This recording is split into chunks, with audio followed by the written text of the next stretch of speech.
لله رب العالمين والصلاة والسلام على سيد المرسلين محمد وآله وصحبه أجمعين أما بعد. اللہ کی یاد اور اللہ کو یاد کرنے کی مجلسیں اتنی عظیم الشان ہوتی ہیں اور اتنی بابرکت ہوتی ہیں کہ فرشتوں کو وہاں بیٹھنے کا حکم ہوتا ہے. جیسے ہمارے نزدیک رات میں آسمان میں ستارے چمکتے ہوئے ہم دیکھتے ہیں، ایسے اوپر سے فرشتے ان جگہوں کو جہاں اللہ کا نام لیا جاتا ہے وہ جگہیں ان کے نزدیک ایسے چمکتے ہیں جیسے ہمارے نزدیک ستارے چمکتے ہیں. اللہ تبارک تعالیٰ نے تقریباً ایک ہفتے سے آیت کریمہ لا الہ الا انت سبحانک انی کنت من الظالمین، اتنا پاورفل وظیفہ ہے، اسے آیت کریمہ کہتے ہیں. اتنا پاورفل وظیفہ ہے. میرے دوست ہیں ایک مفتی صاحب، وہ فرما رہے تھے کہ ہمارے استاذ نے عجیب بات ارشاد فرمائی کہ حضرت یونس علیہ السلام کو بھی لاک ڈاؤن لگا تھا. کسے؟ حضرت یونس علیہ السلام کو بھی لاک ڈاؤن لگا تھا. کتنے دن کا؟ 40 دن کا. اور حضرت یونس لاک ڈاؤن سے باہر آئے ہیں اسی ذکر کی وجہ سے. کیا پڑھتے رہے؟ لا الہ الا انت سبحانک انی کنت من الظالمین. پورے ترجمے کو سمجھ کر اگر ہم پڑھیں گے نا تو پڑھنے کا مزہ آئے گا اور یوں نظر آئے گا جیسا اللہ میری مان رہے ہیں، جیسے اللہ میری مان رہے ہیں. اور لا الہ الا انت یعنی لا الہ الا اللہ یا لا الہ الا انت اتنا وزنی کلمہ ہے یہ، اس سے بڑھ کر اور کوئی وزنی کلمہ نہیں ہے. تھوڑا سا رد و بدل ہے لیکن ہے تو معنی وہی، لا الہ الا انت، نہیں ہے کوئی معبود اللہ کے سوا، سبحانک تو ہی پاک ہے، انی کنت من الظالمین بے شک میں ہی ظالم ہوں. ظالم کا مطلب ظلم کرنے والا. کس پر؟ اپنے آپ پر. گناہ ظلم کے برابر ہے. گناہ کیا ہے؟ اللہ کی نافرمانی کیا ہے؟ ظلم ہے. سب سے بڑا گناہ کیا ہے؟ شرک، جس کے بارے میں اللہ نے فرمایا ان الشرک لظلم عظیم. شرک بہت بڑا ظلم ہے. تو گناہ کو تعبیر کرتے ہیں ظلم سے. جب آدمی گناہ کرتا ہے تو گویا کہ اپنے آپ پر سب سے پہلے ظلم کرتا ہے. کیوں؟ کہ گناہوں کا بدلہ اللہ کی ناراضگی. گناہوں کا رزلٹ کیا ہے؟ اللہ کی ناراضگی. اللہ کی ناراضگی کا رزلٹ دنیا میں پریشانی، مصیبتوں میں گھرنا، مشکلات میں جکڑنا، رنج و الم کا پانا، زندگی کے سکون چھن جانا، قدم قدم پر ناکام ہونا، ذہنی پریشانی، دل کی پریشانی، رتی برابر چین نہیں. یہ کب ہوتا ہے؟ جب اللہ ناراض ہو. وَمَنْ أَعْرَضَ عَنْ ذِكْرِي فَإِنَّ لَهُ مَعِيشَةً ضَنْكَ. اللہ کی یاد سے جو آدمی ہٹ کر زندگی گزارتا ہے، سب سے پہلا عذاب کیا ہے؟ اس کی زندگی کو اللہ تعالیٰ اجیرن کر دیتے ہیں، تنگ کر دیتے ہیں. سمجھ رہا نا؟ تو یہ ظلم کس پر ہو رہا ہے؟ اور پھر اللہ اگر ناراض ہو تو زندگی کا زندگی ہے وہ. زندگی بے بندگی، شرمندگی. بندگی کیا ہے؟ اللہ کی مان کر چلنا. بندگی کیا ہے؟ اللہ کی مان کر چلنا. جو آدمی اللہ کا حکم ہے گناہ نہ کرو، اب آدمی گناہ کرتا ہے گویا کہ اللہ کی نہیں مان رہا ہے، اللہ کی بندگی اور کی خلاف والی زندگی گزار رہا ہے. تو فرمایا زندگی بے بندگی، شرمندگی والی زندگی ہم گزار رہے ہیں. کتنا بڑا ہم نے اللہ کا جو ہے نافرمانی والا کام کیا ہے کہ اللہ کو ہم ناراض کر رہے ہیں. تو پھر اس کا رزلٹ کیا ہے؟ ایک تو دنیا برباد اور پھر قبر و حشر برباد. اللہ کی رضامندی ہی پر جنت میں مزہ ہے۔ ایک بزرگ تھے، انتقال ہو رہا تھا، انتقال کے وقت ان کے سامنے عادت بول رہا ہوں، یعنی سینکڑوں مرتبہ جنت لا کر کے دکھائی گئی۔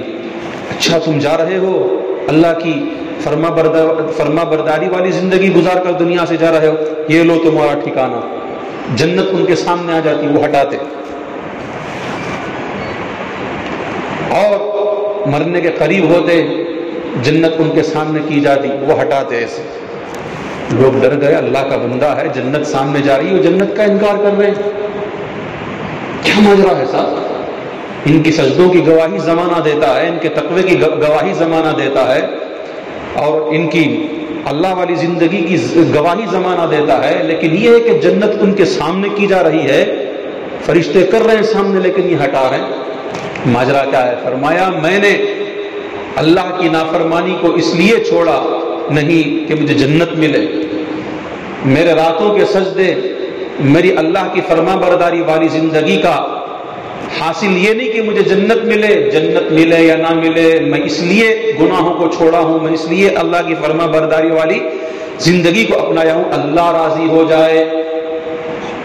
اللہ راضی ہو گیا، جنت میں بھیجے تب بھی خوش ہوں، جنت میں نہ بھیجے تب بھی خوش ہوں۔ ایسی جنت کو لے کر کے کیا کروں جس میں جاؤں اور اللہ راضی نہ ہو؟ اللہ اکبر، یہ ہوتے ہیں اللہ والے۔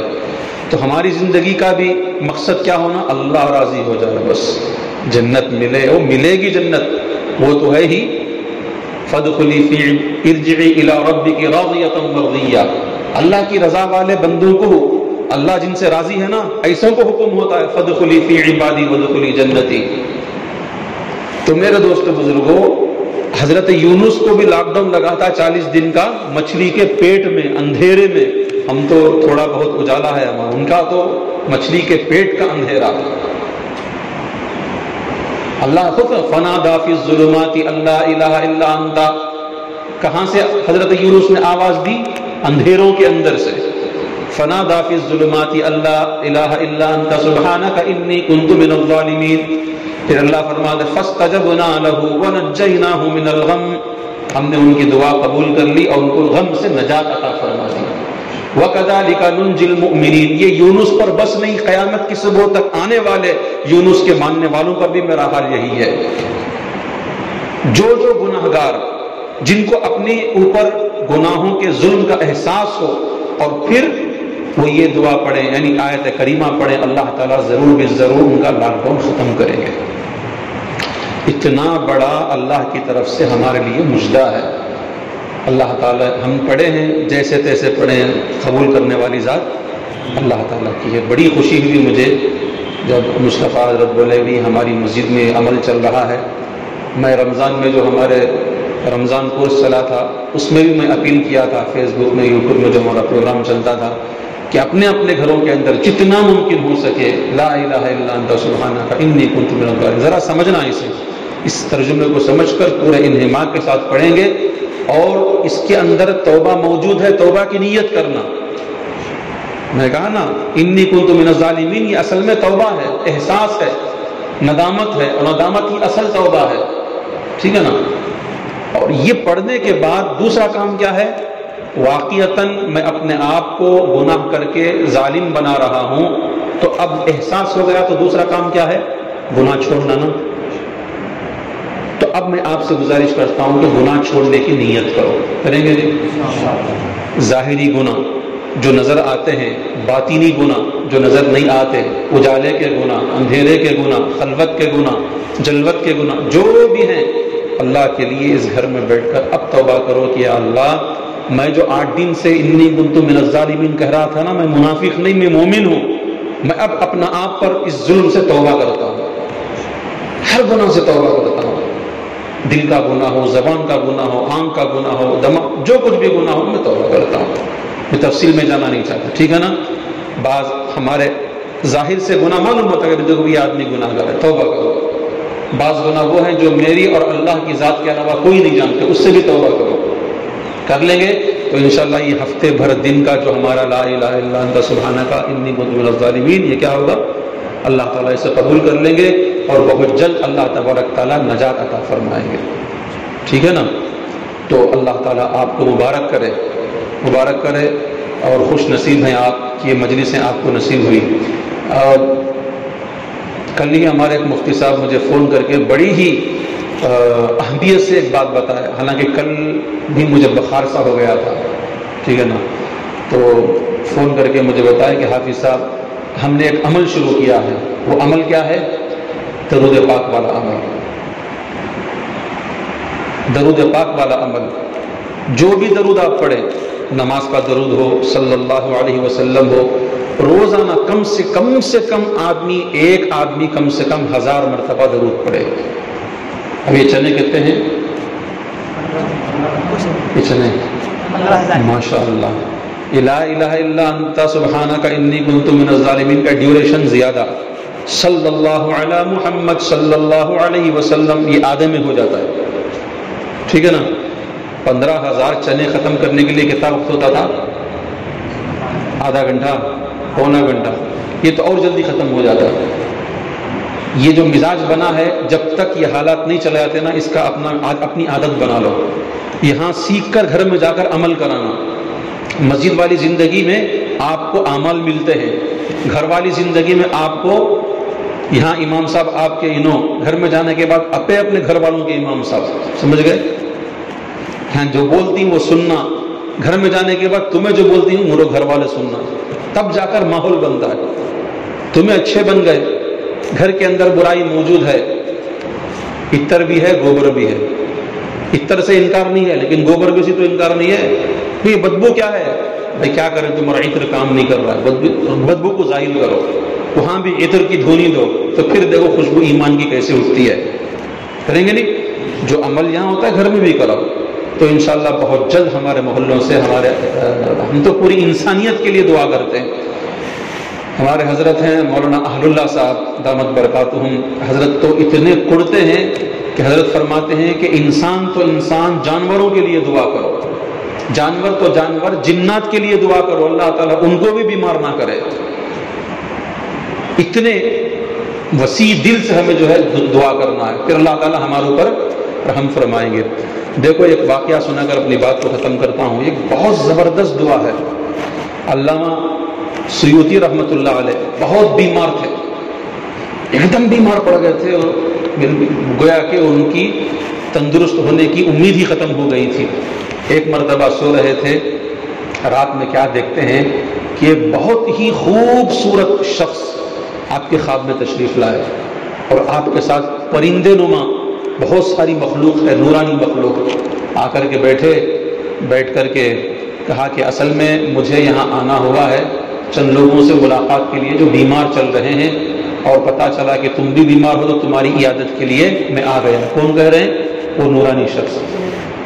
اور پھر یہ دعا پڑھائی. وہ دعا کیا ہے؟ بسم اللہ ربی اللہ حسبی اللہ توکلت علی اللہ اعتصمت باللہ وفوضت امری الی اللہ ما شاء اللہ لا قوت الا باللہ. اتنی سی دعا پڑھنے کے بعد کہا کہ علامہ جلال الدین سیوطی رحمۃ اللہ نے فرمایا کہ قرضداری، بیماری، دشمنوں کے نرغے کے موقع پر حاسدین سے بچنے کے لیے، جن جادو سے بچنے کے لیے یہ دعا پڑھیں تو کیا اس سے فائدہ ہو سکتا ہے؟ تو اس نورانی شخص نے فرمایا کہ واہ واہ، کیا بات تم نے پوچھی، بہت اچھا فائدہ ہوگا. تو تم نے دعا کل پڑھی، وہ دعا پھر پڑھو. یہ دعا پڑھائی پھر سے. ایسے ہی بیٹھے تھے کہ ایک شخص نے، شاید اس شخص نے سوال کیا، اے اللہ کے نبی. جب یہ چونک گئے علامہ جلال الدین سیوطی، اچھا میں اللہ کے نبی کو دیکھ رہا ہوں، اب تک تو سمجھ رہے ہیں کہ نورانی مخلوق ہے کوئی، تو گویا کہ اللہ کے نبی تشریف لائے ہیں. جیسے اللہ کے نبی کا نام سننا تھا، وہ جو پرندے نما مخلوق تھی نا، وہ سارے کے سارے فرشتوں کی صورت میں تبدیل ہونے لگے. گویا کہ آپ صلی اللہ علیہ وسلم فرشتوں کی جماعت کے ساتھ ایسے لگ رہا ہے. تو پھر علامہ جلال الدین سیوطی نے پوچھا کہ اللہ کے نبی آپ کے ساتھ یہ کون؟ حضرت ابو بکر ہیں؟ کہا نہیں، یہ سید الشہداء حضرت حمزہ ہیں، اور ان کے ساتھ جتنی جماعت آئی ہوئی ہے یہ احد کے شہداء کی جماعت ہے. مجھے پتا چلا کہ میرے غلام بیمار ہیں تو میں عیادت کے لیے آنے لگا، تو انہوں نے کہا کہ ہم بھی چلتے ہیں ان کی عیادت کے لیے. اللہ اکبر. ان کا عمل کیا تھا؟ یہ بسم اللہ ربی اللہ حسبی اللہ، پڑھو بسم اللہ ربی اللہ حسبی اللہ توکلت علی اللہ اعتصمت باللہ وفوضت امری الی اللہ ما شاء اللہ لا قوت الا باللہ۔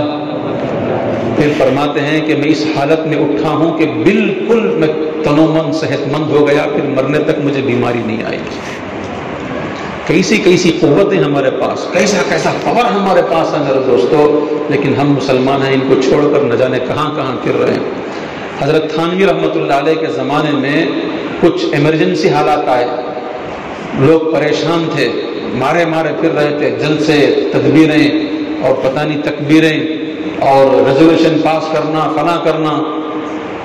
تو حضرت تھانوی نے فرمایا کہ یہ بھی کرو، لیکن اس سے بڑا عمل تمہیں بتاتا ہوں، وہ کیا ہے؟ توبہ کرو، استغفار کرو، گناہوں سے توبہ کرو، آئندہ نہیں کریں گے، یہ پکا عزم کرو، اور پھر کم سے کم 500 مرتبہ روزانہ لا حول ولا قوت الا باللہ العلی العظیم، کتنی مرتبہ پڑھا کرو، انشاءاللہ ایک ہفتے کے اندر یہ حالات تمہارے سے ٹل جائیں گے۔ پھر فرمایا کہ ایک ہفتہ گزرنے نہ پایا تھا کہ وہ حالات وہاں سے ختم ہو گئے۔ میں اتنا کر لیں گے نا تو میں آپ سے گزارش کرتا ہوں لا الہ الا انت سبحانک انی کنت من الظالمین جیسی پاورفل آیت کریمہ کا ورد آپ کے پاس ہوا، اللہ قبول فرمائے۔ اب دوسری میں آپ سے گزارش کرتا ہوں یہ دعا یاد کرو، انشاءاللہ حضرت بھی پڑھتے رہیں گے، لکھ کر دیں گے آپ کو۔ اور دوسری بات یہ ہے کہ کل سے اس مجلس کو چھوڑو مت، کل درود والی مجلس اختیار کرو، کم سے کم ایک ہفتہ صلی اللہ علی محمد صلی اللہ علیہ وسلم، اللہ کے نبی راضی ہو جائیں گے، پھر ان کی روحانی ہماری طرف متوجہ ہو گئی نا تو پھر ہمارا بیڑا پار ہو جاتا ہے، ٹھیک ہے۔ پھر اس کے بعد اب آپ اگر چاہیں تو پہلے لا حول ولا قوت الا باللہ العلی العظیم، یہ بھی بہت جلدی ختم ہو جاتا ہے، پھر اس کے بعد درود اتنا کر لیں گے، انشاءاللہ کوئی نہ کوئی اس کا فائدہ ہمارے اوپر ضرور شامل حال ہو جائے گا، کر لیں گے نہیں انشاءاللہ۔ دیکھو آپ کو دیکھتے دیکھتے دوسری مساجد میں بھی الحمدللہ عمل شروع ہو جاتا ہے نا، لیکن اس کے واسطے ضروری کیا ہے کہ آپ اپنے گھر میں جا کر یہ اعمال کرانا، اگر چھوڑ دیے تو پھر یہ عمل آپ کی حد تک محدود رہتا ہے، آپ کر لیں گے نہیں اپنے گھروں میں۔ اللہ تبارک تعالی ہم تمام کی